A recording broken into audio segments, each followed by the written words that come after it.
Last week, I went on a solo trip to Washington, D.C. because I had a wedding shoot in Maryland that same weekend, and it's been a while since I had some me time, so I was really looking forward to just spending some time with myself. On the very first day, when I landed in Washington, I had to take a shuttle bus to get to another terminal to pick up my baggage, and one great trick is that I like putting my air tag in my luggage, so I'm able to track it as soon as it arrives or if it ever gets lost. After I got my luggage, I called an Uber to bring me to the hotel, and once I got to the hotel, I got some lunch and I was just editing because I couldn't check in until 3 p.m. The hotel I stayed in was called Hotel Hive, and it's Washington's first micro hotel. It was really cute. It had everything that I needed in a very small space. So I just opened up my luggage and I found this paper inside, and it's telling me that a search was conducted. Interesting. It's actually my first time getting my luggage inspected, which is kind of creepy. It's just the feeling of having your privacy invaded. Okay, let's go. Once I finished settling in, I decided to walk to the Lincoln Memorial, which was only 10 minutes away from the hotel. It's actually really hot outside. I have no clue why I decided to wear long black pants, even though I knew it was 30 degrees. But anyways, the Lincoln Memorial was really beautiful. It was really big inside, and right across from it was the Washington Monument, which looked really cool with the large pond of water and reflection. It kind of reminds me of the memorial in Taiwan too, the Chiang Kai-shek one. Shade feels nice. Just saw a bunch of birds flying, and there's also a lot of planes that cross by here. Afterwards, I decided to rent a bike from Capital Bikeshare, which is a public service where you can pay $1 to unlock the bike. And then after you download their app, it's only 5 cents per minute. So it's a very affordable way to kind of explore Washington without killing your feet. So funny story, while I was here, there was actually a group of people who came up to me, and one of them pretended to fake propose. Like, they got on their knees, and it kind of scared me a bit because I was like, what's going on? But then later on, they told me that they were doing some scavenger hunt for their company, and this was one of the things that they had to do to get some points. So they asked if they could take a picture of the moment, and I was like, okay, sure, and I just played along with it.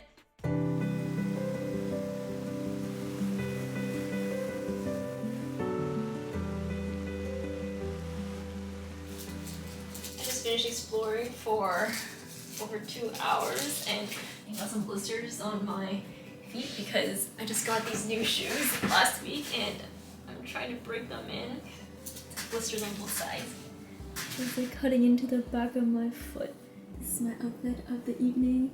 I literally just bought everything at Aritzia yesterday. For dinner, I was just pacing back and forth in front of this Italian restaurant called Fiola Mare because I found it online and I heard that it's really well known for its oysters, but it was also very expensive. Like, a dozen oysters costed $24. I was just thinking, do I really want to spend this much money just to eat? But after a while, I was just thinking, you know what? I came all the way here, I'm hungry, and it's okay to treat myself sometimes, you know? So I just buckled up and I was like, all right, I'm gonna do it. And to be honest, guys, these are some of the best oysters I've ever had in my life. Maybe my top favorite. So it was definitely worth it, and I'm really happy that I made the decision to go there and try them. I also ordered a glass of white wine. It was really good. I got a little buzzed by myself, which was a very interesting but fun feeling, like being in a foreign place but enjoying the vibes, the food, the drinks, and yeah, just feeling very happy, relaxed, and at peace. This one is one of my favorite pastas because you have a nice selection of clams. Yeah. All the clams you can imagine in one pasta, a little bit of white wine. Yeah, it tastes really Enjoy. good. Thank you. For dessert, I heard there's this really good place called Georgetown Cupcake. So once I finished eating, I decided to watch the last of the sunset at the canal, and then I made my way there. I feel like I'm in some alleyway about to get murdered or something.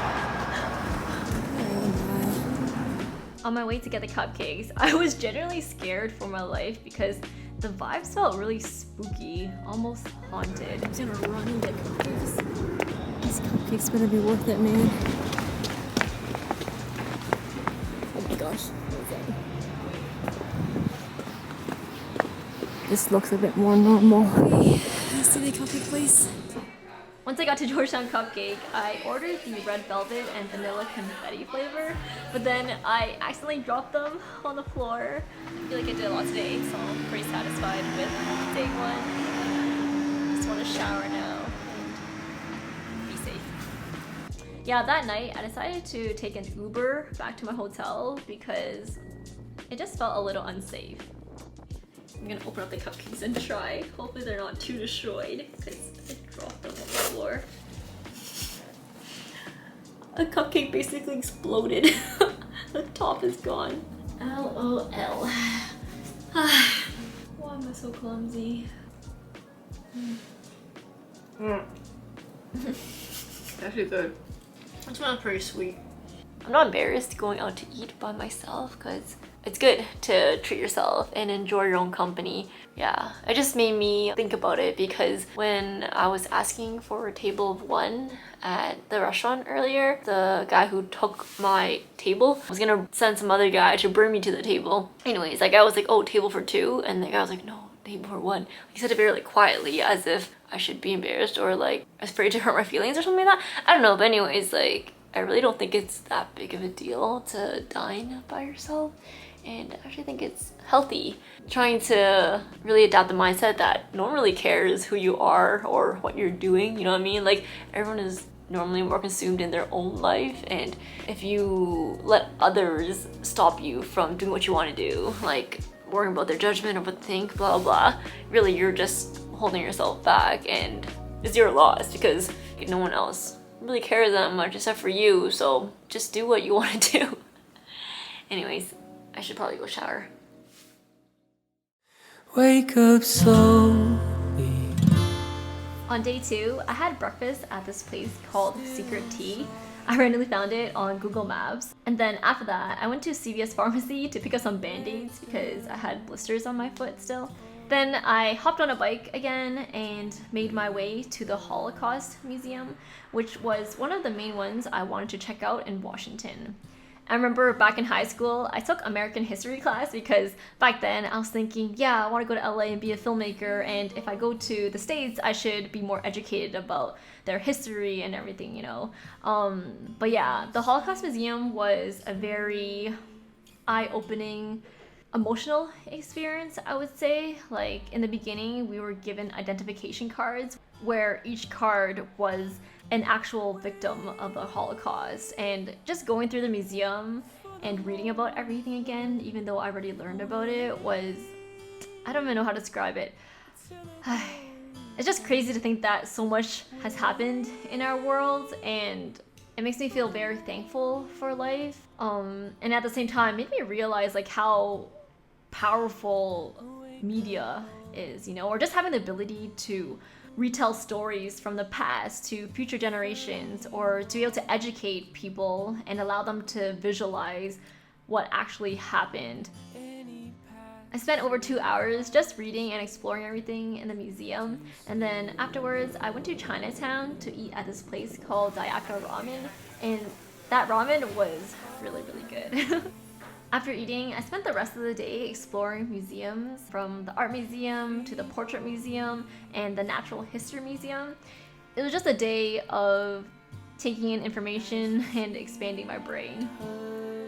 In the Natural History Museum, they had this interactive simulation where you could transform yourself into an early human. So I decided to give it a try, and I just laughed at the final result. What would you look like as an early human? Press take your picture. Okay, be sure to look right at the camera. Taking your picture in 3, 2, 1. Does your photo line up with the white guidelines? If it does, press done. Done. Touch the early human species you want to become. The longest lived member of the human family tree. You are becoming Homo erectus, the longest lived member of the human family tree. Oh my gosh. Honestly, as a kid, I never really enjoyed going to museums. Like, I would rather go to an amusement park than read about how the world came to be.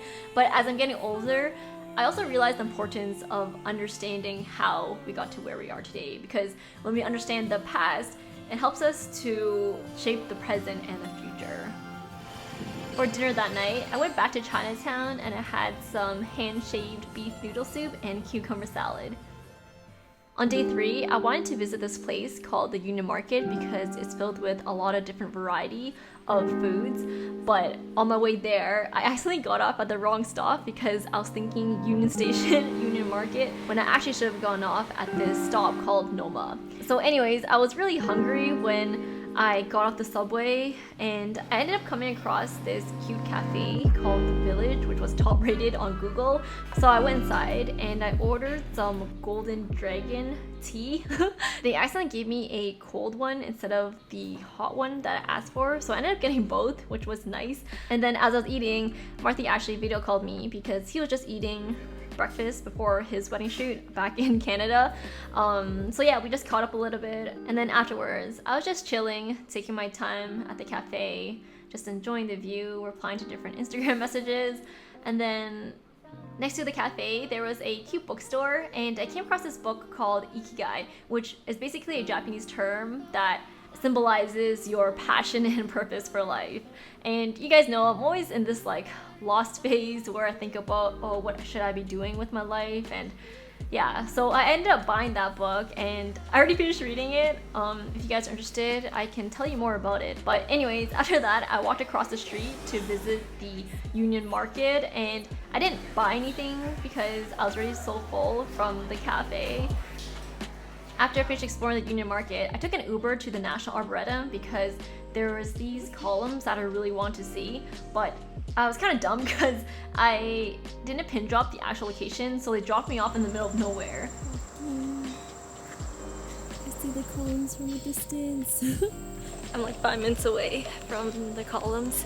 I guess it's a bit more rewarding actually discovering it on my own instead of getting dropped off, because it's like I didn't really work for it, you know. Life lesson. It's more rewarding when you actually work your way up instead of being at the destination already. It looks like LACMA in LA.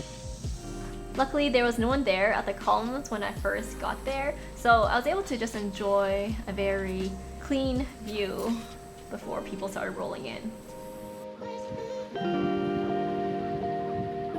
At the National Arboretum, there was a bonsai museum close by, so I decided to check it out since I was already there. I think bonsais are really cool, but I haven't bought any live plants yet for my own place because honestly, I'm still struggling with taking care of myself, so if I try to take care of a plant, I'm just worried it might die. I just got back to the hotel and I took a shower and I was editing for a bit. I feel so tired now.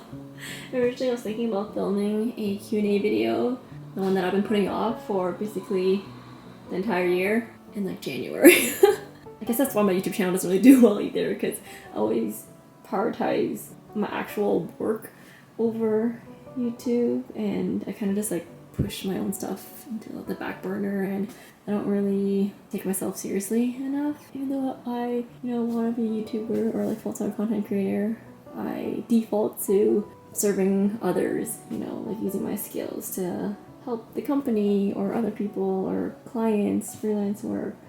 Yeah. Hello guys, I ordered UberEats because I'm so tired. I got tom yum noodle soup and mango sticky rice, but I realized there's no utensils. I don't know if I forgot to request them. Derp. I just went down to the hotel lobby and I was able to find a fork and spoon. That night, I took it easy. I was just catching up on some Netflix shows. Not sure if you guys have watched Selling Sunset, but there's a sequel called Selling the OC, which is basically a reality TV series that focuses on luxury real estate. So it's very interesting to see all these very expensive houses, and there's also a lot of drama, which is the main part that makes this series so entertaining. It's pretty creamy. I only watched around 3 episodes, and then after that I was editing, I did some reading, and then I went to sleep. I just woke up and I have no clue why my left eye is so swollen. If there's like germs inside my eyes or what. I just googled swollen eyelids and then this condition called blepharitis came up. My eyelids have been dry for almost 2 months now. At first I thought it was just like the sun or something, So I was putting lotion on it, and then, I don't know, it just never healed. And I was thinking, okay, maybe it's eczema, because sometimes I do get like a few itchy rashes here and there, but it never like stays completely. But now that my eye is swollen, I don't know, maybe I just have another health condition added onto the list. I just called front desk and I got an ice bucket delivered now. Trying to ice my eye. It's cold. I'm trying to hold it for as long as I can. I laid in bed and just rested for a while, and then once I felt a bit better, I packed up my stuff because I had to check out of the hotel. That evening, I had work in Maryland, so I called an Uber to bring me to the next hotel. And once I got there, I was just unpacking all my gear, settling in, and then I went to grab lunch. Found this Japanese restaurant nearby, so I ordered some salmon sushi, and those 8 pieces made me full. Anyways, this wraps up my solo travel vlog because after this, I was basically just working for the next 2 days and then I flew home. Thank you guys so much for watching and following me along on my journey. A lot has happened and changed within the past 2 years. I've mainly just been trying to work on myself and grow throughout this time because I have a tendency to kind of push my own needs to the side and live for other people. I've actually been going to therapy, and that's one of the main things that they've been trying to help me on. But yeah, I know it's been a while since I last had a heart-to-heart talk with you guys because I was just going through a lot of my own stuff. But if you have any other questions or are curious about anything, feel free to leave me a comment below and maybe I can talk about it in my next video. Until then, hope you guys continue to stay safe, take care, and I'll see you in the next video. Bye!